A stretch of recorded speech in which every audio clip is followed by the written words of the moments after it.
Mbote na bino esika bozui libaku ya kolanda magazine d'information na bino obolingaka mingi plus 243 news magazine oyo ezalaka toujours disponible pour na kopesa milo d'information topé basango ya mboka ya République démocratique du Congo. Et sengeli boyeba ke lelo na conducteur na biso tobongisi to lakisa bino déclaration ya ba confession religieuse oyo basangana ki kuna na centre interdiocésain pour na kopesa position na bango na oyo etali crise politique au RDC ezali na yango na minute oyo. Na conducteur na biso lelo susu bokolanda désordre oyo elekanaki kuna na IEC par rapport ya aussi ya frais académiques ba étudiants ba tomokaki basengaki assistance ya gouvernement central batiaki chambula makasi kasi na suka déclaration ya recteur ya IEC azalaki wana pona kopesa éclaircissement na opinion pe na bakonza mboka par rapport ya désordre oyo azali ko qualifier yango comme manipulation ba manipulaki ba étudiants na kosala désordre wana. Na même chapitre bokolanda lisusu messe d'action de grâce oyo esalamaki na paroisse Saint-Joseph na commune ya Kalamu.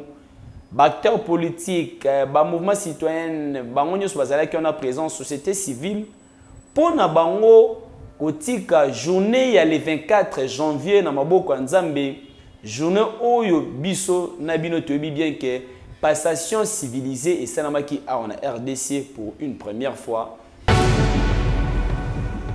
Ndenge kaka tolobaki que bokolanda déclaration conjointe ya ba confession religieuse au ezaki lu na secrétaire général ya Senko Abbé Donatien Cholé oyo apesaki position na bango basala Nzambe toyebi ke église esengeli ezala au milieu du village po bango nde bazalaka pembeni ya population po na koyoka cri d'alarme na bango bolanda. Déclaration des chefs de confession religieuse sur la situation sociopolitique du pays. Situation sociopolitique de l'heure, nde ezalaki au centre ya déclaration conjointe oyo plateforme ya ba confession religieuse basalaki devant ba chevalier de la plume kuna na centre interdiocésain na commune ya Gombe lu na secrétaire général ya Senko Abbé Donatien Cholé sika wapi tomonaki pe représentant ya église protestante le professeur Bokondua oyo epe azalaki wana sur place. Le prophète avertit le peuple, confère Ézéchiel 33:6, sourate 103. Nous, chefs de confession religieuse, membres de la plateforme, réunis au centre interdiocésain du 23 au 24 janvier 2020, dans le cadre de notre collaboration, nous sommes penchés entre autres sur la situation actuelle de notre pays que nous jugeons préoccupante et avons décidé de faire cette déclaration pastorale. Le 30 décembre 2018, le peuple congolais s'est clairement exprimé par la voie des urnes en faveur d'un changement de gouvernance dans l'espoir de voir améliorer ses conditions de vie. Une année après, nous sommes heureux de constater quelques avancées pour lesquelles nous félicitons et encourageons toutes les personnes et institutions impliquées, particulièrement la coalition au pouvoir. La décrispation du climat politique en général, avec les actes concrets comme le retour des exilés politiques, la libération des prisonniers politiques, la liberté de manifestation et l'encadrement de la police. La sensibilité des autorités aux difficultés de la population, surtout en cas de sinistre. La redynamisation des relations diplomatiques avec beaucoup de pays. L'évolution positive dans le processus de la gratuité de l'enseignement. Les progrès de nos forces armées dans la partie orientale du pays, notamment dans le nord et le sud Kivu et en Ituri.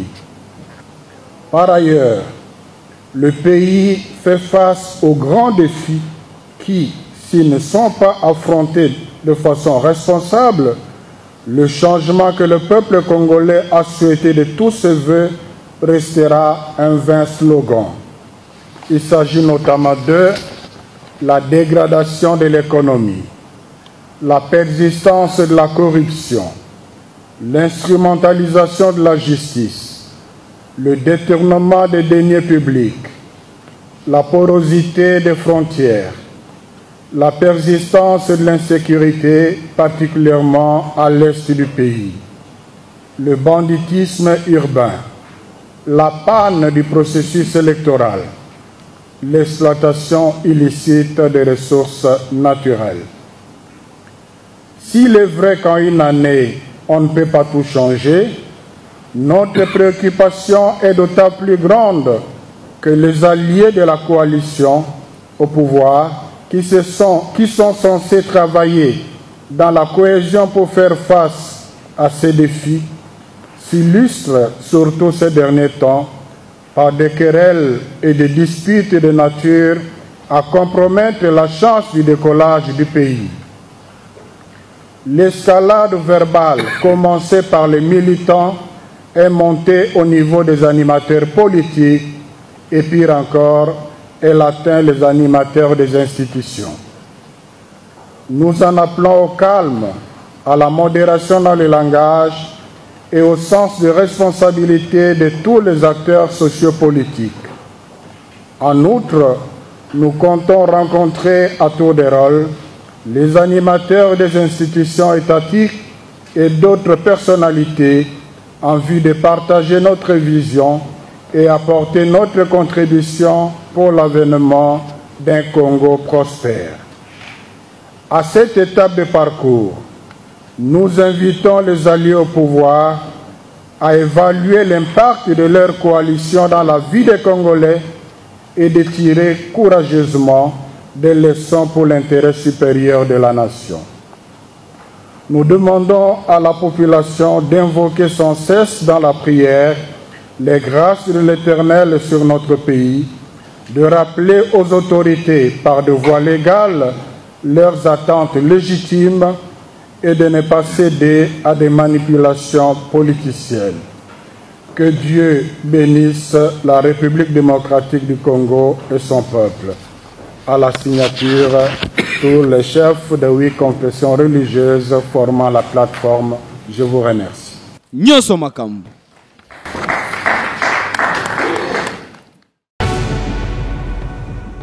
Très chers internautes, téléspectateurs, il y a plus de 243 news. Bon, tu vois, Kolanda, déclaration, il y a Sango P, il y a mon équipe sur place. Numéro 1, l'église protestante, et le professeur Bokondua. Oh, bah, on y a sur Basangana qui po, souci na bango ezali ke mboka na biso et ke neliboso po. Niveau haut population, bazali ko souffrir, tozali ko mona, to ya dollars, ezali ya komata, transport. Et comme il passe, la population bazali ko souffrir, basali ya nzambe, o ba tiara lo banzambe, balobi ba kotika la simate. Yango bo moni wana ba pesa ki, position na bango par rapport il y a situation topé à crise oyo politique au RDC et ça ko traverser ces derniers temps bien que déjà une année en depuis Mokonza Mboka Félix Antoine Tshisekedi Tshilombo a eu pouvoir kasi côté mususu balobi makambo zali ko zala bloqué makambo zali ko tambola te et senge boyeba ke le susu magazine nabino plus 243 news et kolagisa bino chambula topé désordre oyo le kanaki kuna na IEC étudiant ba silika ki makasi bazana posa frais académiques et kita pour balobi ba parents na bango ba futa mama longate et bongo ya futa ba frais belé ba kozwa wapi kasi na suka déclaration ya recteur ya IEC apesa ki pe position na e atalisa ki boye communiquer à l'intention de l'opinion publique congolaise. Le comité de gestion de l'Institut supérieur de commerce de Kinshasa porte à la connaissance de l'opinion nationale qu'un groupe d'étudiants infiltrés par des inciviques venus de l'extérieur a tenté ce lundi 27 janvier 2020 de soulever les étudiants de l'IEC Kinshasa qui suivaient paisiblement les cours dans des auditoires, au motif que les frais académiques ont été revus à la hausse. ce qui n'est pas vrai. Il est cependant prévu une négociation consensuelle entre les différents partenaires selon l'esprit de l'instruction académique 021 de son Excellence Monsieur le ministre de l'Enseignement supérieur et universitaire, afin de fixer le montant des frais académiques à payer par nos étudiants.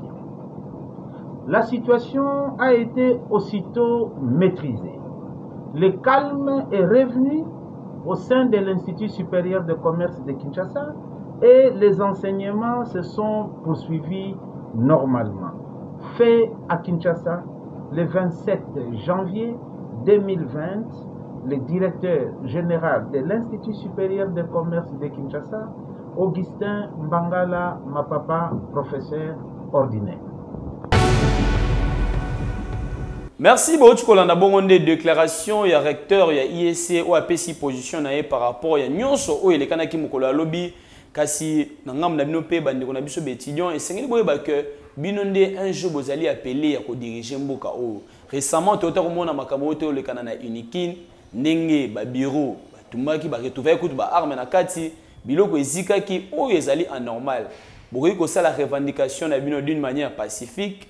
Bakonza mboka bakoyoka po bino ne bofuta ba frères académiques wana kasi ya kotumba to pe ya kosala désordre ko kolta ba infiltrer ezali malamu te lelo tolobaki tokolakisa bino lisusu messe d'action de grâce oyo esalamaki na paroisse Saint-Joseph ezalaki moment moko fort pour na acteurs politiques kopesa pe kotia nyonso na maboko nzambe par rapport il y a une année oyo RDC connaître alternance pacifique passation de pouvoir civilisé à la tête du pays.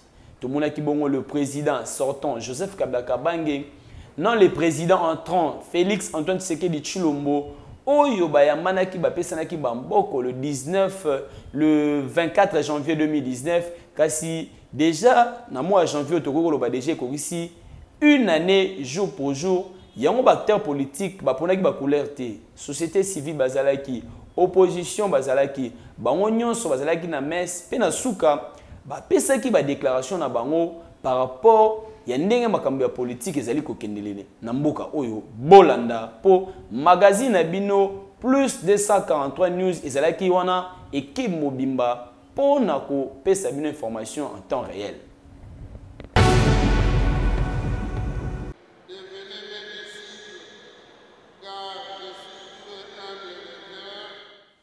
À l'occasion, il y a une année, il y a alternance, il y a République démocratique du Congo, des jeunes, des associations, peu d'acteurs politiques, organisé qui Mobange na messe kuna na paroisse Saint-Joseph na commune ya Kalamu, nyonso oyo initié na mwana mboka Dadi Mputu, oyo azali moko ya ba vrai soldat du peuple, oyo abundaka tongo midi pe pokwa pour l'intérêt général de la population congolaise.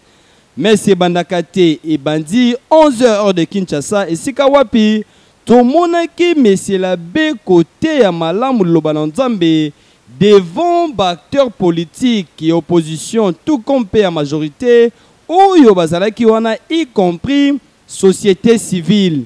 Et Zalaki moment pour les acteurs politiques, côté nyonso na maboko ya Nzambe. Et si kawapi to mona kipe mwana mboka Dadi Mputu kosambela pona kotia population congolaise na maboko ya Nzambe nyonso lekaki avec impact pe idéologie ezalaki moment moko fort pe historique pour la première fois alternance esalema na mboka na biso ezalaki kaka poto se rappeler na ba oyo batikaka biso. Éviter poto comme on a un niveau bis de comme il y a eu des morts et ça n'a pas tout bakufaka bande qu'on a biso moko éviter masananga yoro sichimanga kendaka boye bande qu'on a biso moi si Thérèse kapanga la kendaka bakanga batu donc bato bien ba pédale iloko pour la biso là qui journée à esengote et là qui journée à réflexion pour voir moi na mboka Félix Tshisekedi place au Yaouti une année alternance ya za bénéficiaire a sali déjà nini. Mais bande qu'on a biso bakufa batikela biso charge na bango. Toko sala nini.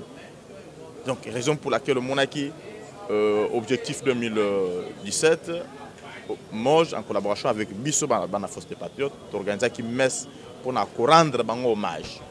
Pour rendre bango hommage, était combat et menaki et que naki na fin te bis tozo continuer à kobundelango. Quand bien même que tu as na pouvoir, mais il faut tout continuer à kolandela masolo en ndenge les autres mola. Na biangami na kombo ya Pati Malanga, somi ya ba congolais surtout. Nazali coordonnateur adjoint et communicateur volontaire fasciste et en même temps nazali vice-président national de la jeunesse pour na Ezali moko bali ya IDPS. Soki bomoni présence nanga lelo na messe ya lelo, ce n'est pas pour rien. Na yé juste koyeba na ko kabola mawa elongo na baimboka famille surtout oyo ba perdaka ba oya bango pona alternance oyo. Alternance oyo ezali alternance moko oyo to perda ebele oyo ebele babungisa milimo na bango pour que biso toyeba na ko atteindre alternance oyo.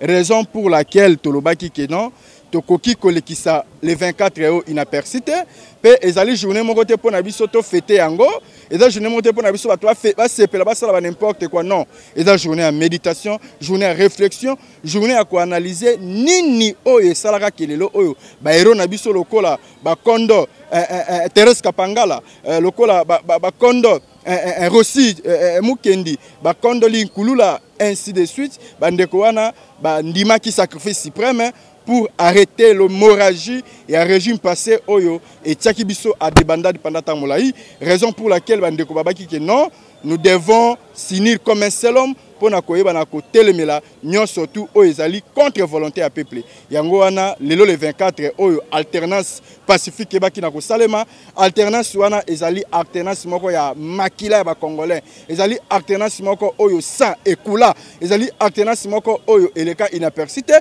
tozwa yango pe na facilité te. Tozwa yango avec beaucoup de sacrifices. Quel est ce genre de sacrifice? On a perdu beaucoup, il y a biso bandeko, ba camarades, amis et connaissances oyo babungisa milimo na bango pour na alternance wana. Yango lelo to kutana ki na Messi pour na koyeba na ko partager longo na ba famille wana pour na koyebisa OK toza toujours ensemble na bango ba wana baza ba héros na biso babungisa milimo na bango pamba te ba laksaka ke baza wana pour na kobundela mboka le lenye moko na biso to bundaki na bango mais bango nzamba azwaki milimo na bango yango wana toza pour na koyeba na ko se souvenir na bango na chaque le 24 janvier oyo ezali date moko historique mémoratif pour na biso elongo na ba kondo oyo ba perda vie na bango pour na alternance oyo. L'actualité est dominée par rapport à point de presse Madame Janine Makunda ou à répondre dans le solament président de la République. Bino position na bino bonza.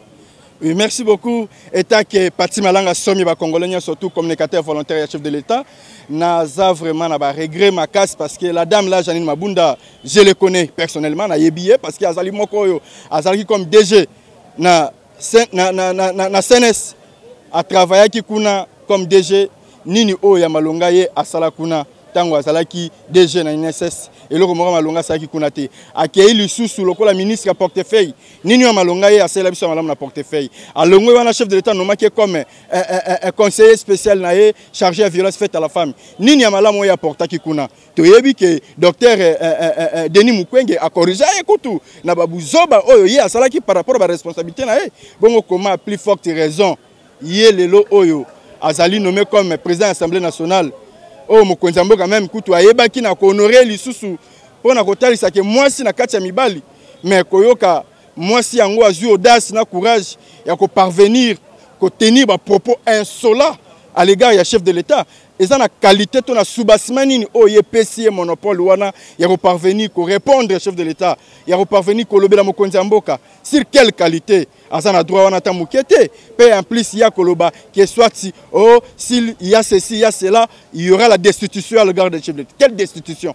Yesu nani wa ko destituer chef de l'État mais asa komiko ça vraiment parce que constitution mboka o eza ko pesa chef de l'État monopole parce que le chef de l'État qui est le garant de la nation et le père de bon fonctionnement régulier des institutions et ça neloko moko te ko intercaler ce n'est pas ça kuna te pour la dissolution au parlement mais à lobby mais il a utilisé d'une manière conditionnelle à lobby mais soki boko luka moye ya ko sala o ezali volonté à peuple té parce que atie peuple né au centre de tout alobi ngai na lingi bo sunga ngai à travers la volonté à peuple. Mais soki bino bokomeka ko sala o ezali volonté à peuple congolais, là à ce moment-là, étant que garant de la nation, étant que père de bon fonctionnement régulier des institutions, na ko senga dissolution au parlement.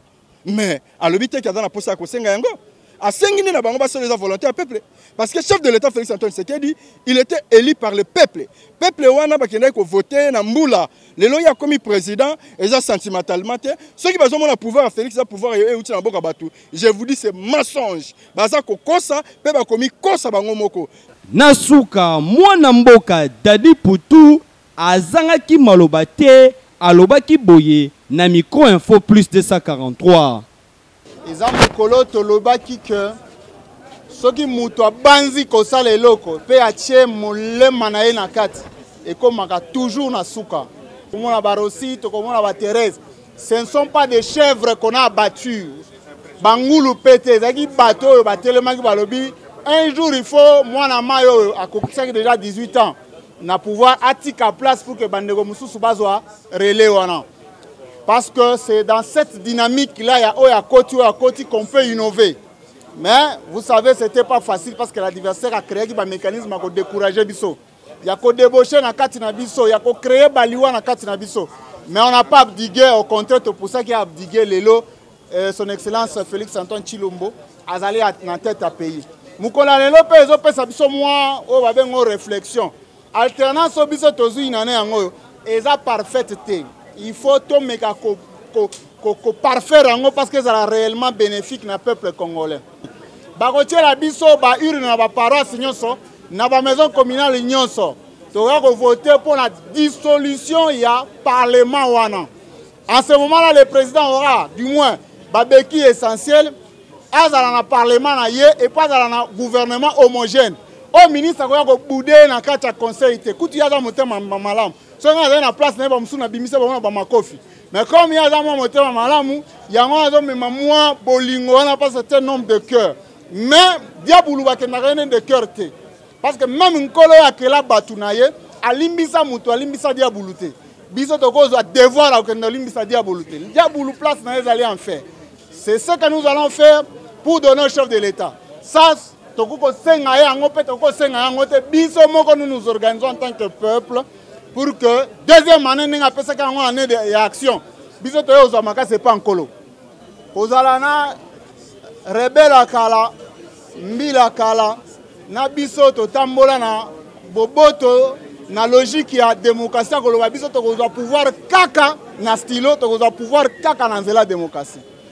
Et puis en Afrique, beaucoup comprendre que en Afrique mingi ba régime nengona eza soke sili ba pakati mbangu. Soit pas moussous to lokoti bango na vanzela batumbi bango. Mais une particularité na alternance à Congo, to meki même ko garder ko conscientiser ba ba sala ki biso mabe ba dans la carte na biso. C'est ça la première difficulté, cela veut dire gérer les inconscients parmi nous. Et ça nous a causé beaucoup de tort. Dans le sens là où il fallait to beta 10 pas, to beti pas moko mibale. To ko benga ngo échec té. Ezakaka système d'adaptation, acclimatation avec les tiers. Mais na deuxième année, tu repères bango ne rythme na biso. Oye obeta na Barça, obeta na Real, koye na biso baba na lupopote, ya sangava l'endete. Awa eza vitesse maîtrisée technique, comment kokota, c'est ça tozo bengane action. Et nous pensons que le président de la République avec Bakolit na le objectif 2017, ba force des patriotes, ba moje c'est d'autres forces. O ezali derrière le chef de l'État, on met encore pour apporter plus de tonus pour que Masolo kende liboso. Dissolution quand net aux olobela, il y a assemblée, to continue après président de la République a dissoudre nous cabinet nae. Ils ont trop malili.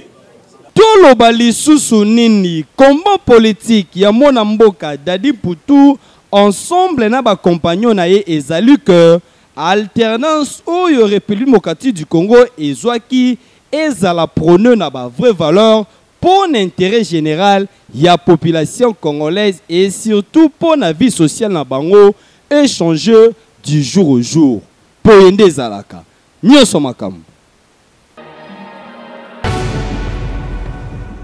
De partout, où il y a une opportunité pour occasion, il y a Kolanda magazine Abino plus 243 news oyo botami na chaîne Info Plus 243 moko ya ba magazine oyo epesaka sango awa na République démocratique du Congo kasi oyo epezali émanation ya Info Plus 243 plus 243 news. Tokosenga na bino ozali na Belgique, na Allemagne, na Paris, bo s'abonner massivement pour awa to bando kopesa bino d'information en temps réel, d'information où ezali kolekama awa na République démocratique du Congo, politique karaté, musique tozali, côté ndembo pe tozali, nyonso oyo esengeli pour na kopesa bino information, to kopesa bino yango. Tikana remercier équipe technique au bazalaki awa sur place. Henri Zola yende a bendinga bilili ibisika wapi bomoninga na bimi na ba machine na bino na ba téléphone na bino na ba écran na bino. Merci na bino tikana pesa mbote na ba internaute pe ba téléspectateurs ming o balinga Info Plus 243 na o balinga plus 243 news. To munde bongo David Biaza na États-Unis d'Amérique, Dejo Chulumba yepe kuna na États-Unis d'Amérique. Blaise Ifaso depuis Paris ensemble na Madame Pamela bango pe ba préféra plus 243 news po ba yebi ke ba kosenga ba José Ifaso bango nyonso ko s'abonner massivement pour ba yebi ke à travers serviteur na bango Jean-Jacques Yemba journaliste du peuple a kopesa bango d'information oyo ezali importante. Merci Nabino, ciao.